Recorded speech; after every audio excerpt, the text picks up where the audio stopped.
بسم الله الرحمن الرحیم. ملا زعفران ترکه د شاه حسین د دربار بل کس ملا زعفرانو چې د ګلدستې زعفراني په نوم یې کتاب درلود چې ته به حکمت خبرې پکې لیکلي. ملا صاحب په پښتو شعر هم ویلی. شاه حسین ته یې د شاه شال او ګوب د فتح زیر په یو شعر کې ورکړی دی. د حسین پاچا د بخت ننداره ګوري چې فتح په لښکرو ګوب وشال که چې دا زیر یې راوړی دی حضور ته نو زعفران یې نام په سر زعفراني شال که. بابو جان بابی د کلات سیمې په اتغر کې اوسېده. میرویس نیکه سره د کندهار په ازادۍ کې هم برخه اخیستې ده. د کلات حاکم و، د پښتو ژبې شاعر و چې د پښتو ملي نقل شها او ګلان یې په پښتو نظم کړي ده.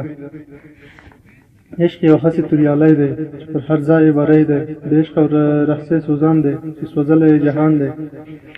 سیدالخان ناصر څنګه چې د پټ خزانې موله لیکلي. سیدالخان د عبدالخان زوی او باړیزی ناصر دی چې پلار یې د وازې خوا سر ته په ډیله نومي ځای کې اوسېده. هغه وخت چې سلطان ملخي استقلال وموند نو باړیزی له عبدالخان سره راغلل او په اتغر کې میشته شول. سیدالخان د هوتک د دورې یو مهم او غښتلی پهلوان نظامي سپه سالار علي حضرت شاه محمود د دغه ملي جنرال په مرسته اصفهان ونیو او د پښتو شاهنامې یې تشکیل کړه. او بیا د شاه محمود تر مرګ وروسته له علي حضرت شاه اشرف سره د فارس، عثماني او روسیې په ټولو جګړو کې ملګری غښتلی سپه سالار و او په هر جنګ کې صوبه او بري د ده په برخه و. همدارنګه وروسته له نادرشاه سره په مدافعي جګړو کې اخته و. همدا سیدال و چې د پښتو شاهنشاهي څخه یې سخته دفاع کوله. څو دا دفاع یې تر کندهار راورسېده او په کندهار کې هم تر وروستنۍ طاقت پورې د شاه حسین سره یو ځای د نادر په مقابل کې وجنګېده او د سیدال قوي روح تر پایه پورې نادر ته سر ټیټ نه کړ او څو چې کولی شي د پښتنو د حق څخه دفاع وکړه. خو په تاسف سره باید ووایو چې دغه مېړنی جنرال په کلات کې د ډېر سخت جنګ، جګړې او مدافع په پایله کې د نادرافشار لاسته ورغی او د سترګو له نعمت څخه یې محروم کړو. څنګه چې پټه خزانه لیکلی. سیدالخان ناصر علاوه پر دې چې د جنګ میدان مېړنی او د ادب په میدان کې هم لومړی سړی و او د تورې سره قلم هم درلود. ښه پوه او ادیب سړی و. مروج علوم لکه فقه، فصاحت، صرف او نحو او فارسي کتبې لوستلي وو. د ادبیات سره یې ښه مینه درلوده او په کوم وخت چې به له جنګه وزګار شو شعرونه به یې ویل. پخپله هم ښه شاعر و او پر ملي لحن او وزن یې سندرې ویلې چې دلته یې یوه سندره رانقلوو. یار ما له هسې ګران سو، راتېر په ټول جهان سو، نور نه وینم په سترګو، جهان ټول راته جانان سو. دوې زلفې دې اوږدې کړې، پر مخ دې راخپرې کړې. پیر محمد میاجي د ملا سرور هوتک زوی و. په کندهار کې د میرویس نیکه سره په جنګونو کې برخه اخیستې ده. ده ته پیر افغان لقب هم ورکړل شوی دی. دوه کتابه یې درلودل چې افضل الطرایق او الفرایض فی رد الروافض په نامه و چې عقاید او اخلاقو بیان یې پکې پښتو نظم ذکر کړي دي. شیخ متی چې خلیلي و، دی له آره لوی ولي و. یوه ورځ روان پر لار و، لوی څښتن ته استغفار و. ملا نور محمد غلجی د هوتکو د پاچاهۍ دربار کې د ښځو او نجونو لوی استاد او عالم و. د ملا یار محمد توفي زوی و. پښتو ژبه د نافل مسلمین په نامه کتاب کې د اخندرویزي رحمه الله پر ثبت لیکلي دي. دا کتاب په کابل کې چاپ شوی دی. ته مومن ژوندی په دین یې زما یاره، ته ژړا فریاد کوه په کوکاره، استغفار توبه کوه د ځان دپاره، ته هم ځان ساته پناه غواړه له ناره. بهادر خان د شاه حسین د لښکرو مشر و. د پښتو هم شاعري کړې ده. بیلتون د زور دی تر لیمو مې سهار نم څاڅي لکه شبنم څاڅي، د سره یاقوت مې په لمن کې ستا په غم څاڅي، په غم عالم څاڅي. نصرالدین خان اندر د شاه حسین په زمانه کې له غزني څخه کندهار ته راغی. پښتو اشعار ویلي دي. د پلار ویلې په نامه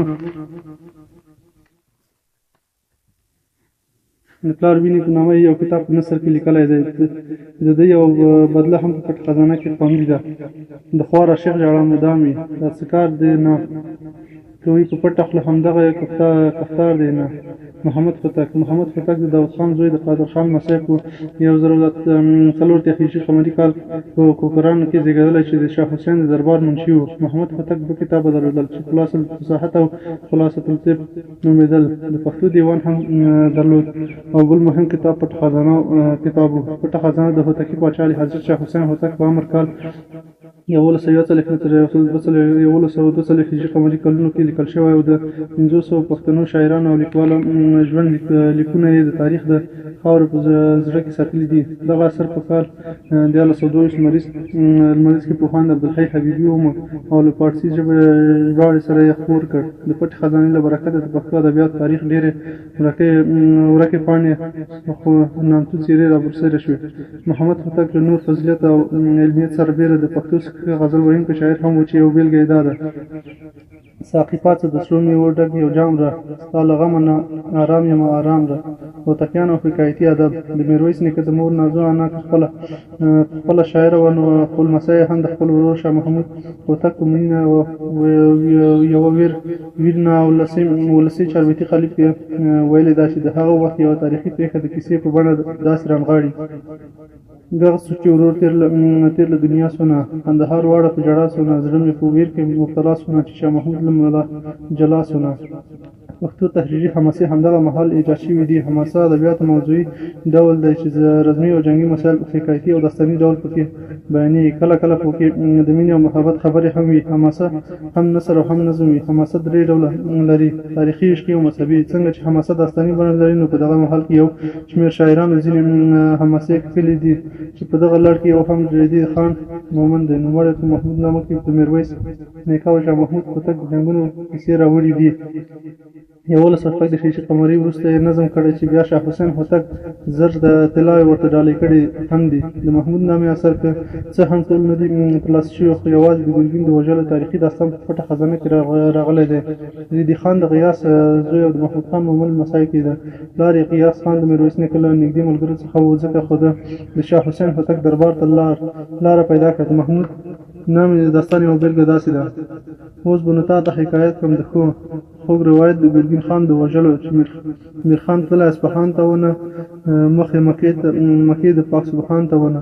پاچا ته یې عرض کړ ټول اقوال د پښتون، د ګرګین ظلم بد احوال د پښتون. پاچا ویل زه نسوای کولی چاره د ګرګین خان ظلم و ستم دپاره.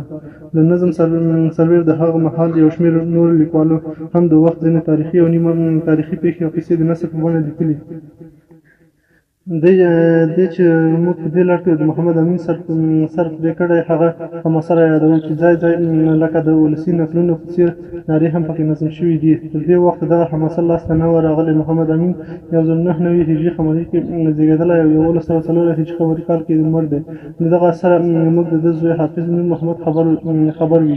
د نوموړې کیسې ډګر محمود افغان نیول د اصفهان اثر ځکه تاریخي داستان لري چې په خپله 1115 هجري قمري کې له شاه محمود سره په دغه جګړه کې مل و. د ده زوی حافظ نور محمد هم قصه د برېښنا خدای په خواږه نثر ښکلې ده چې ځای منظومې نارې هم پکې شته. دا حماسه د برېښنا ناصري په سر پېښه شوې ده.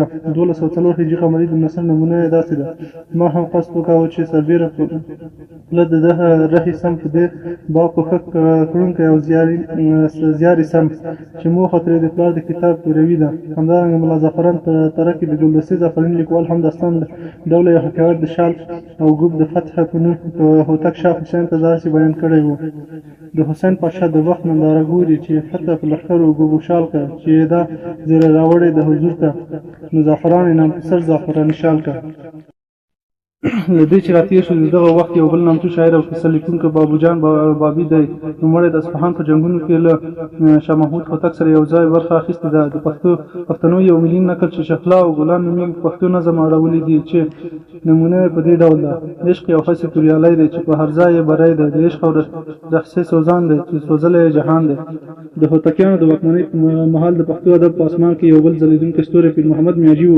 نوموړی د ملا سرور هوتکي زوی و چې شاه محمود او نورو درباریانو په پیر افغان باله. څو کتابه یې په پښتو ژبه نظم کړي دي. خو د افضل طرایق یو پښتو حکایت په زړه پورې دی چې محمد هوتک د نمونې په توګه څو بیتونه په پټ خزانه کې راوړي دي.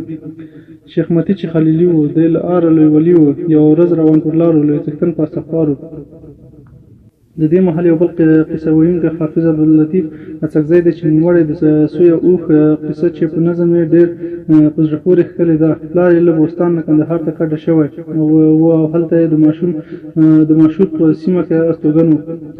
یو سوی د اوښ اشنا شو، بې حده یې همراه شو، یاري به یې کوله، یو له بله یارانه شوه. خورا خوږه قصه شوه. اوښ ویل چې سوی ای زما یاره نیکویه، د تا مې ښادي نشته شپه او ورځ مې په تا ښه شوه. خورا خوږه قصه شوه. د هوتک ادبي دورې ته یو کتنه. اول په دغه دوره کې ادبي دربار جوړ شو. علما، شاعران او لیکوالان پرې راټولېدل او هغوی ته به انعامونه هم ورکول کېدل. دویم، تحریري حماسې هم په دې دوره کې منځته راغلي دي.